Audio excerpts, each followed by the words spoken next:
അവര് ലോഹിത്തിലായോ? ആയിന്ന് പറയാറായിട്ടില്ല, എന്നാലും മഞ്ഞുരുകി തുടങ്ങിയിട്ടുണ്ട്. കഴുത്തിനും കത്തിക്കും ഇടയിലുള്ള ദൂരമാണ് നമ്മുടെ ഓരോരുത്തരുടെ ആയുസ്. അപ്പോ ഏറ്റെടുത്ത കാര്യങ്ങൾ അവധിക്ക് വെക്കാൻ കഴിയില്ല. കാര്യങ്ങൾക്ക് വേഗത ഉണ്ടാവണം. ജീവിതം വെറുത്തു പോവാച്ചേ. ഇവിടെ വന്ന് കുറച്ചേരം ഇരിക്കുമ്പോൾ ഒരു ആശ്വാസം, പിന്നെ തിരിച്ചു പോകും. ഞാൻ അറിയുന്നുണ്ട് കഥകളൊക്കെ. പീറ്ററിന്റെ കയ്യിൽ നിന്ന് കാശ് വാങ്ങിയ മയക്കുവിദ്യയൊക്കെ.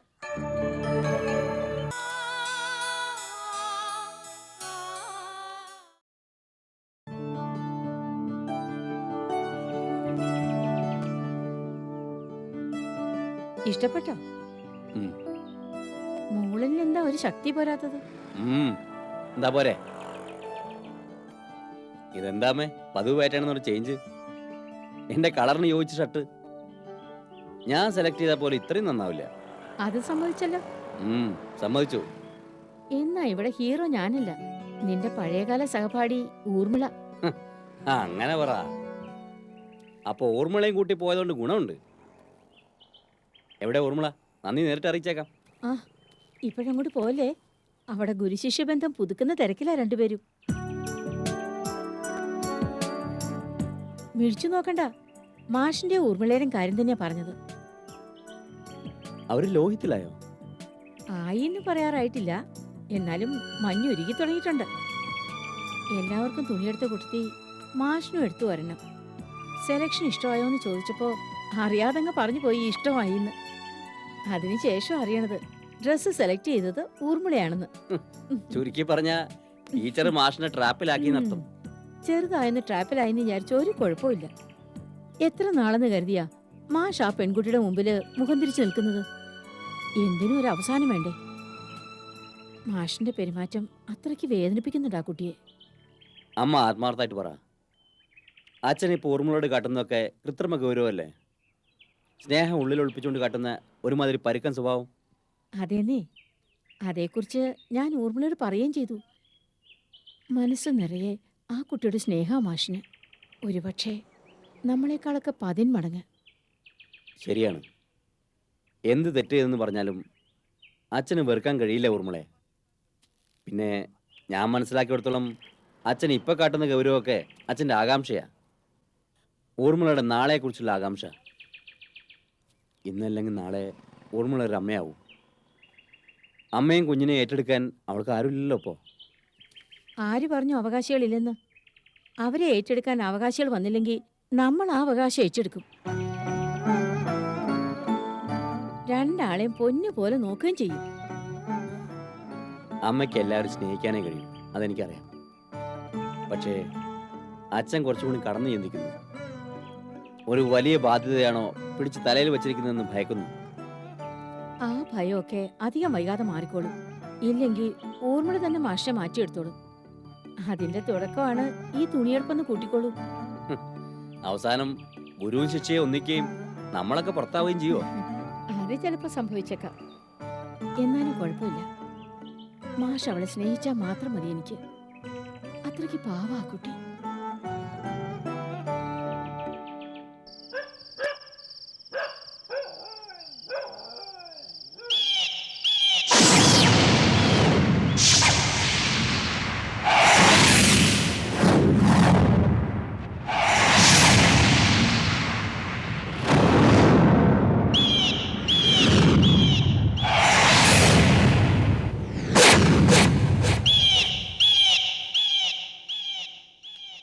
അവനെ മാത്രം കിട്ടിയിട്ട് കാര്യമില്ല.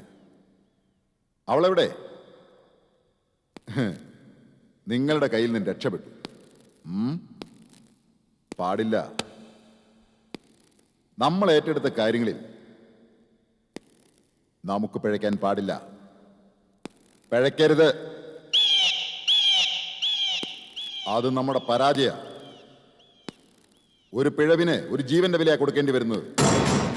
കഴുത്തിനും കത്തിക്കും ഇടയിലുള്ള ദൂരമാണ് നമ്മുടെ ഓരോരുത്തരുടെ ആയുസ്. അപ്പോ ഏറ്റെടുത്ത കാര്യങ്ങൾ അവധിക്ക് വെക്കാൻ കഴിയില്ല. കാര്യങ്ങൾക്ക് വേഗത ഉണ്ടാവണം. ലക്ഷ്യങ്ങളോട് വാശി ഉണ്ടാവണം. ഇതുവരെ അവളെ കണ്ടെത്താൻ കഴിഞ്ഞിട്ടില്ല. കണ്ടെത്തണം. എവിടെയുണ്ടെങ്കിലും. ജീവനോടെയെങ്കിൽ അങ്ങനെ, മരിച്ചിട്ടാണെങ്കിൽ അങ്ങനെ, ഏത് വിധേനയും തേടിപ്പിടിച്ച് ഏൽപ്പിക്കണം.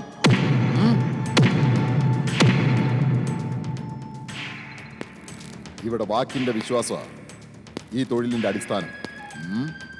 വിശ്വാസം നഷ്ടപ്പെട്ട പിന്നെ നമ്മളില്ല. വാക്കും വ്യവസ്ഥയുമാണ് നമ്മുടെ മൂലധനം. അത് ഓർമ്മ വേണം എപ്പോഴും.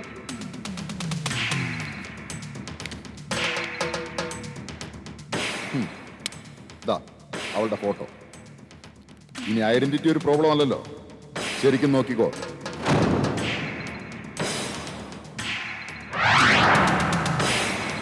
ഇവളെ നമ്മളന്ന് രാത്രി വഴിക്ക് വെച്ച് കണ്ടവളല്ലേ? പക്ഷേ എന്താ, നിങ്ങൾ അറിയോ അവളെ? ആ, അന്ന് ഇവളെ ഞങ്ങൾ രാത്രി വഴിക്ക് വെച്ച് കണ്ടതാ. ആളറിയാതെ ഫോളോ ചെയ്യുകയും ചെയ്തു. ഒടുവിൽ ഒരു കാറിന് മുന്നിൽ ചെന്ന് പെട്ടാ അവളെ രക്ഷപ്പെട്ടത്. അത് ഇവള് തന്നെയാണെന്ന് ഉറപ്പാണോ? അതെ, ഞങ്ങൾക്ക് ഉറപ്പാ. അപ്പൊ നമ്മളറിയാതെ എന്തൊക്കെയോ സംഭവിക്കുന്നുണ്ടല്ലോ ഷറഫേ. അതെ സാർ. നിങ്ങൾ അവനെ അവളെയും തേടി ചെല്ലുക, അവൾ മാത്രം രക്ഷപ്പെടുക. അതിനർത്ഥം അവളൊക്കെ മുൻകൂട്ടി അറിഞ്ഞിരുന്നു എന്നല്ലേ? എങ്ങനെ അറിയാൻ സാർ? ആര് പറയാൻ? ആ ചോദ്യം എന്നോടല്ല ചോദിക്കേണ്ടത്. അവളെ കണ്ടെത്തി അവളോട് തന്നെ ചോദിക്കണം. അപ്പൊ മനസ്സിലാവും വിവരങ്ങൾ അവൾക്ക് ചോർത്തി കൊടുത്തത് ആരാണെന്നോ, നമ്മുടെ ഇടയിലെ ചാരൻ ആരാണെന്നോ. അങ്ങനെ ആരെങ്കിലും ചാരപ്പണി ചെയ്തിട്ടുണ്ടെങ്കിൽ അവള് മാത്രം എന്തിനും രക്ഷപ്പെടണം? കൂട്ടത്തിൽ അവനും പോകാമായിരുന്നില്ലേ? പിന്നെ അർദ്ധരാത്രി കഴിഞ്ഞ് നേരത്ത് ആൺതുണയില്ലാതെ വിജനമായ റോഡിലൂടെ അവൾ എന്തിനു പോയി? അതിന് തക്ക പ്രചോദനം എന്താണ്? മുൻകൂറായി പണം കൈപ്പറ്റിയെങ്കിൽ ഏറ്റെടുത്ത ജോലിയോട് ആത്മാർത്ഥത കാണിക്കണം. അന്ന് അവളെ കണ്ടപ്പോ ആളറിയില്ലായിരുന്നു. സുന്ദരിയായ ഒരു പെണ്ണല്ലേ എന്ന് കരുതി വെറുതെ അങ്ങ് ഫോളോ ചെയ്തു. എന്നാൽ ഇനി അതുണ്ടാവരുത്. അവളുടെ നിഴലിനെ പോലും തിരിച്ചറിയണം. കാണുന്ന സ്ത്രീകളിലെല്ലാം ഈ മുഖം തിരയണം. എത്രയും വേഗം അവളെ കണ്ടെത്തിയേ തീരൂ. കണ്ടെത്താം. ആകാശത്തിന് താഴെ ഏത് മാളത്തിൽ ഒളിച്ചാലും ഞാൻ കണ്ടെത്താം.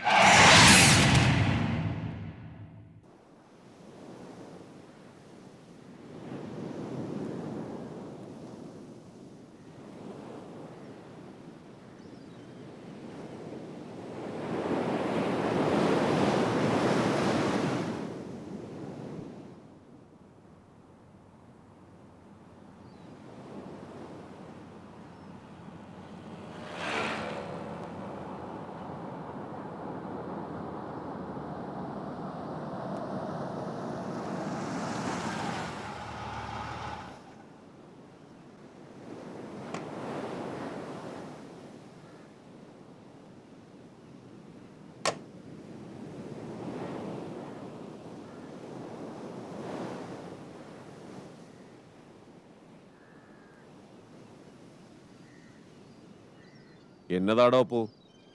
തന്റെ പ്രശ്നങ്ങളൊന്നും ഇതേവരെ തീർന്നില്ലയോ? അത്ര പെട്ടെന്നൊന്നും തീരാൻ പാടില്ലല്ലോ. അതല്ലേ നിയോഗം. അത്രയ്ക്ക് വലിയ മഹാപാപങ്ങളല്ലേ അപ്പു ചെയ്തേക്കണത്. ജീവിതം വെറുത്തു പോവാച്ചേ. ഇവിടെ വന്ന് കുറച്ചേരം ഇരിക്കുമ്പോൾ ഒരു ആശ്വാസം, പിന്നെ തിരിച്ചു പോകും. അല്ല, തന്റെ അളിയന്റെ സുഹൃത്ത് പീറ്റർ എന്തോ കാശ് എന്ന് സഹായിച്ചു എന്ന് കേട്ടല്ലോ. സഹായിച്ചു. അത് വെറുതെ അല്ല, വസ്തു വിലയാധാരമായിട്ട് എടുത്തിട്ട്. അതിനെ സഹായമെന്ന് പറയാൻ കഴിയില്ലല്ലോ. കച്ചവടമെന്നല്ലേ പറയാൻ കഴിയൂ. ഓ, ആ കാശ് വാങ്ങിയാലെങ്കിലും തീരുമെന്ന് കരുതിയതാ. ഇപ്പോൾ വീണ്ടും വീണ്ടും പ്രശ്നങ്ങൾ തലയ്ക്ക് മീതെ കുഞ്ഞുകൂടുക. ഒരു കൈ സഹായം പോലും ആരിൽ നിന്നും പ്രതീക്ഷിക്കാൻ പറ്റാത്ത അവസ്ഥയില്ല. മറ്റുള്ളവരുടെ മുമ്പേൽ സഹായം അഭ്യർത്ഥിച്ച് ചെല്ലുന്നതല്ലാണ്ട് യഥാർത്ഥ പ്രശ്നം എന്നതാന്ന് താൻ പറയുന്നില്ലല്ലോ. അതിപ്പോ ദേ, ഈ പതർച്ചയാ മറ്റുള്ളവരെ കുഴയ്ക്കുന്നേ. സഹായിക്കാനായി മുന്നോട്ട് വരുന്നവന് അവൻ എന്നാത്തിനാ സഹായിക്കുന്നതെന്ന് അറിയാനുള്ള അവകാശം കൂടിയില്ലയോ? അപ്പോ താൻ ഇനിയെങ്കിലും ഒന്ന് മനസ്സ് തുറക്കടോ. എന്നതാ തനിക്ക് പറ്റിയേ? എന്നതാടോ തന്നെ അലട്ടുന്ന ഇത്ര വലിയ പ്രശ്നം? പ്രശ്നം കുറേയൊക്കെ ഞാൻ തന്നെ വരുത്തി വെച്ചതാ. ഒക്കെ വേണ്ടായിരുന്നു ഇപ്പൊ തോന്നുക. തൻ്റെ ഇപ്പോഴത്തെ ടെൻഷന് വേണുവുമായി ബന്ധമൊന്നുമില്ലല്ലോ. എന്താ അച്ഛാ അങ്ങനെ ചോദിച്ചത്? അല്ല, വേണുവിൻ്റെ ഒളിച്ചോട്ടം കഴിഞ്ഞേ പിന്നെ തന്നിൽ പ്രകടമായ മാറ്റം കണ്ടു തുടങ്ങിയത്. യഥാർത്ഥത്തിൽ അതൊരു ഒളിച്ചോട്ടം തന്നെ ആയിരുന്നോടോ, അതോ? അച്ഛൻ എന്താ കൈ പറയണേ? ഞാൻ അങ്ങനെ ആടോ അപ്പോ അല്പം കടന്ന് ചിന്തിക്കുന്ന കൂട്ടത്തിലാ. ഞാൻ പറഞ്ഞതിൽ ദഹിക്കാത്തതായി എന്നതേലും ഉണ്ടേല് അതിങ്ങ് തിരിച്ചെടുത്തിരിക്കുന്നു. എന്നാലും ഉള്ളത് പറയണമല്ലോ. വേണുവിന്റെ പേര് കേട്ടപ്പോ മുതല് തനിക്ക് ആകെ ഒരു പരിഭ്രമമുണ്ട് കേട്ടോ.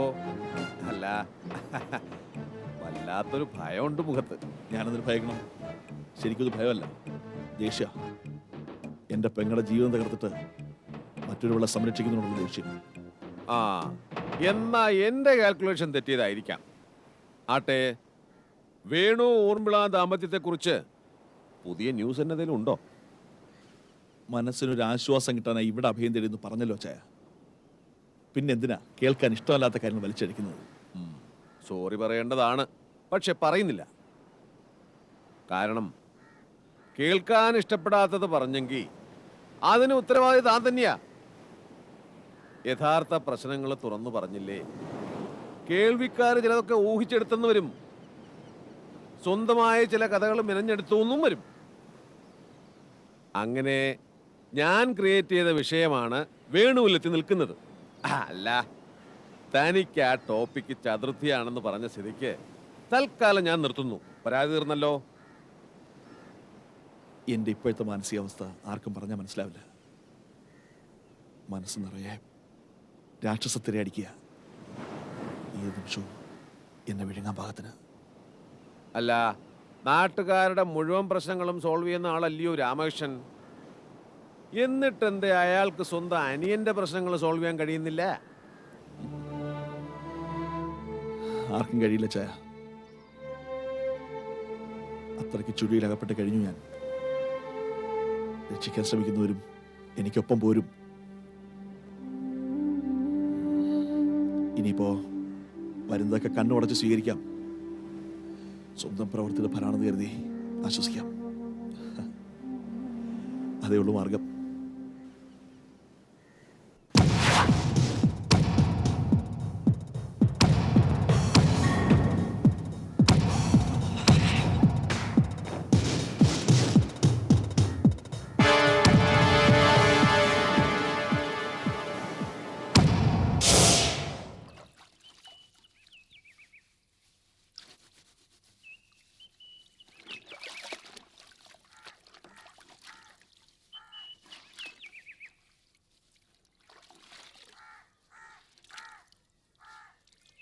അപ്പു എവിടെ പോയതാ?